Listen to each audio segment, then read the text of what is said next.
sold. Hey, don't forget the toys. Merry Christmas. Folks, Merry Christmas. Have a Merry Christmas, everybody. Isn't there anyone who knows what Christmas is all about?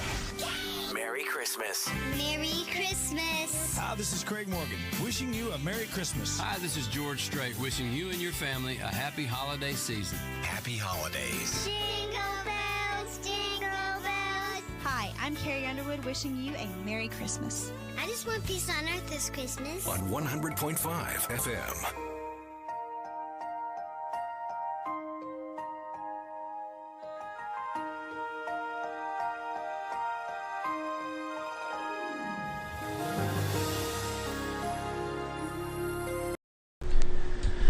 Abyan may nga dira sa imo, welcome gid sa aton nga palatuntunan ang Ilonggo Daily Light from God's Word radio broadcast. Aton ginapatuloy ining aton nga programa sa mga Ilonggo speaking listeners and viewers. Kag listeners man sang mga radyo nga naga-replay sining aton nga segment karon. Dira sa Hinubaan, sa Sipalay City, sa Kawayan, sa Barangay Kaliling, Gilungan, Mulubulo, kag sa Kabankalan, sa Tapi, sa Bantayan B, sa Kamingawan, kag dira sa Daan Banwa. Karon sa aton nga pagpamalandong sining pulong sa Ginoo diri sa naunang Korinto kapitulo 7 bersikulo 3 kag 4 aton makita diri nga ang bana o kun ang asawa may otoridad sa lawas sang iyang asawa kag sa iya man nga bana. Aton anay basahon diri sa Ilonggo nga nagasiling, ihatag sang bana sa iya asawa ang nagakaigo kag subong man sang asawa sa bana. Ang asawa walay gahom sa iya kaugalingon nga lawas, kundi ang bana. Subong man ang bana walay gahom sa iya kaugalingon nga lawas, kundi ang asawa. Aton itugyan ining aton nga pagpamalandong sa nga pulong sa Ginoo pinaagi sa pagampo. Dios nga balaan, ang Dios nga nagtuga sang tao. Ikaw may disenyo kag plano, may directive o kun decree nga ginhatag nimo sa mga individuals kag sang bana sa asawa sa iya nga bana. Busa ikaw maghatag sa amon sang kaalam, imo himuon nga putli kag balaan matarong ang amon mga panghuna-una kag balatyagon sa nagapamalandong kami sining imo balaan nga pulong. Sa ngalan ni Ginoong Hesus, kabay pa. Si Apostol Pablo hindi gusto nga ang mga miyembro sa Iglesia sa Korinto mangin ignorante. Mangin ignorante sa mga doktrina. Mangin ignorante sa mga behavior o kon batasan. Mangin ignorante sa mga disenyo sang Dios para sa pamilya, particularly sa mag-asawa.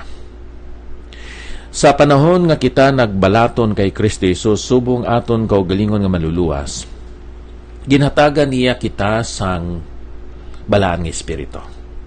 Kag ina nga balaan nga espiritu hindi lamang comforter, kundi ginhatag ini subong magahatag man sang ginatawag enlightenment o kon illumination sa aton mga nadulman nga mga panghuna-una, kag magahimo sang aton mga kasing-kasing nga mahumok tungod kay nagtilig-a ini tungod sa atong mga sala kag bisyo.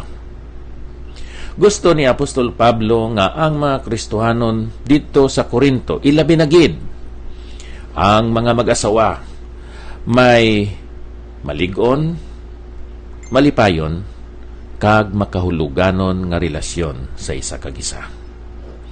Busa, ano ang mga kinamatarong sang bana kag asawa sa isa kag isa? Maayo diri ang paghanay o kon ang paghubad, ang pag-translate. Sa isa ka translation sa English, sining 1 Corinthians 7 verses 3 and 4. Akong basahon abyan. The husband should fulfill his wife's sexual needs, and the wife should fulfill her husband's needs. The wife gives authority over her body to her husband, and the husband gives authority over his body to his wife. Kung ikaw nagpangasawa o kung ikaw nagpamana, may bahin kag otoridad ang imo bana o kung ang imo esposo, esposa sa imo lawas. Kabalo na kamo kung ano ang ginahambal sining lawas. Amo ina ang aton sexuality, ang aton pag-eksperyensya sang sex, kay ining sex matarong balaan, kag ini Diyos nun nga subject o kun topiko. Ang sala, si Satanas, amo ang naghimo sini, subong isa ka butang hatagan naton sang malisya, kag binastos nga panghunauna o kon interpretasyon. Ang mga asawa kag ang mga bana wala na gid nagapanag-iya sa 100% sa ila kaugalingon nga lawas. Sa panahon nga sila nagpakasal o kon nagpamana o nagpangasawa, ang ginatawag naton paris, bana o kon asawa, may gugmaon nga claim sa lawas sang iya bana o kon sang iya nga asawa. Ining sex abyan bahin ini sa aton pagkatao. Gintuga kita nga social beings. Amoy na nga gusto kita makig-connect, makig-commune, makig-relate sa iban nga mga tao, sa aton mga kabyanan, bisan pa sa aton mga kaparintiyan, sa aton mga ginikanan, sa aton nga mga classmates kaupod sa trabaho, because we are beings with the social dimension. Kita gintugas ang Diyos subong nga mga spiritual beings, and we are longing, seeking for someone greater, higher, and supreme nga aton pagasimbahon, pagadayawon, kag aton pasidunggan. Salamat sa Diyos nga nakakilala kita sa iya, pinaagi sa iya bugtong anak. 1:18. No man hath seen God at any time, the only begotten Son of the Father, who sits in his bosom. He, referring to Jesus Christ, has declared, expounded, explained him, presented him, introduced him, meaning that invisible God, to us. That's why John 1:14, and the Word was made flesh and dwelt among us, and we beheld his glory, the glorious of the only begotten of the Father, full of grace and truth. So matodi na nga nakilala naton ang Diyos pinaagi sa kay Ginoong Hesus, because we are spiritual beings. Now we are also sexual beings. Ano ang plano o kondisinyo sang Diyos nga ginatagan niya kita sang sex? Una, agod nga kita maka-bond, maka-commune, maka-fellowship sa aton kapikas, sa aton kaugalingon nga asawa o kon kaugalingon nga bana. Kag ang bana o kon asawa, kinahanglan it should be opposite sa bana, kay ang bana lalaki, kag ang asawa kinahanglan nga babae.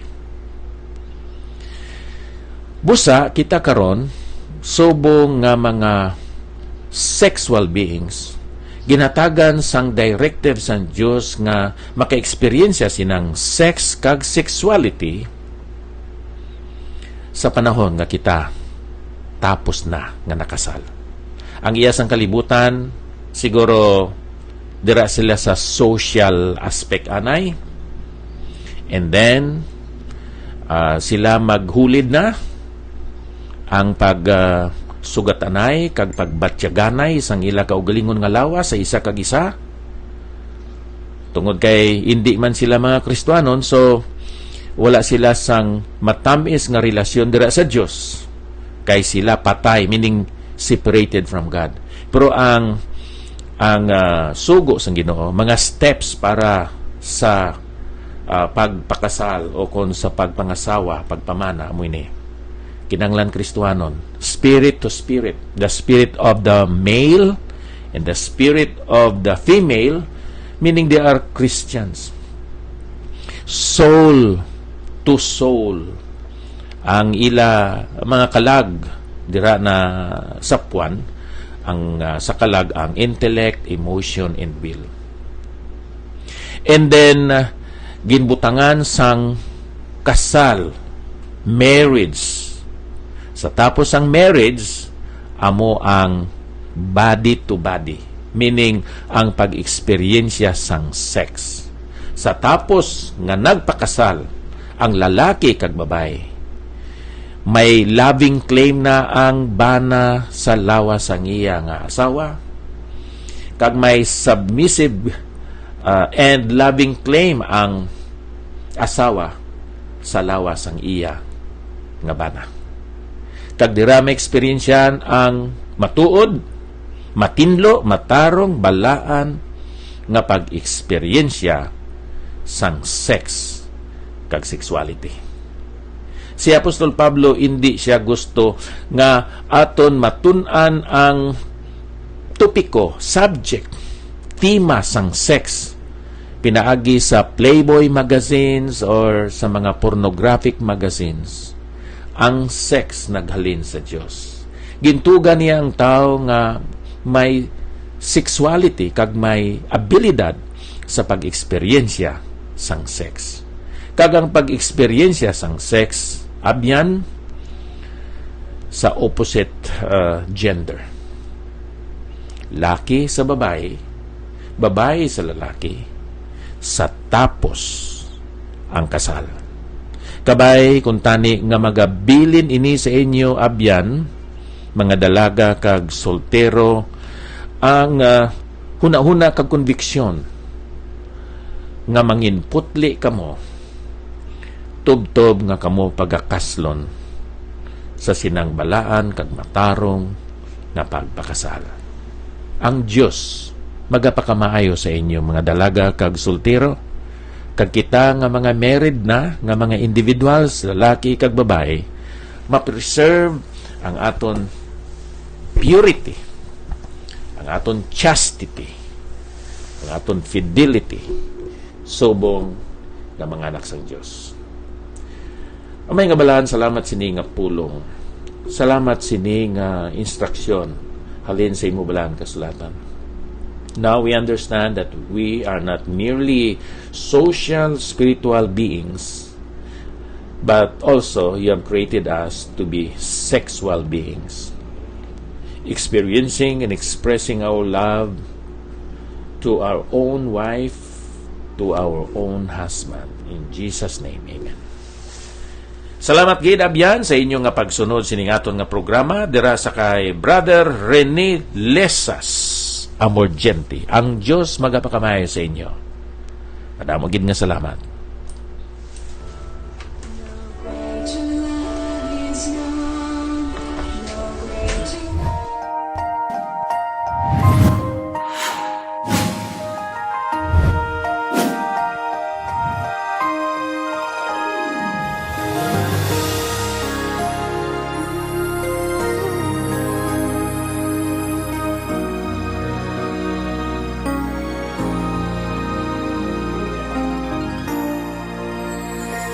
Give thanks with a grateful heart. Playing more music.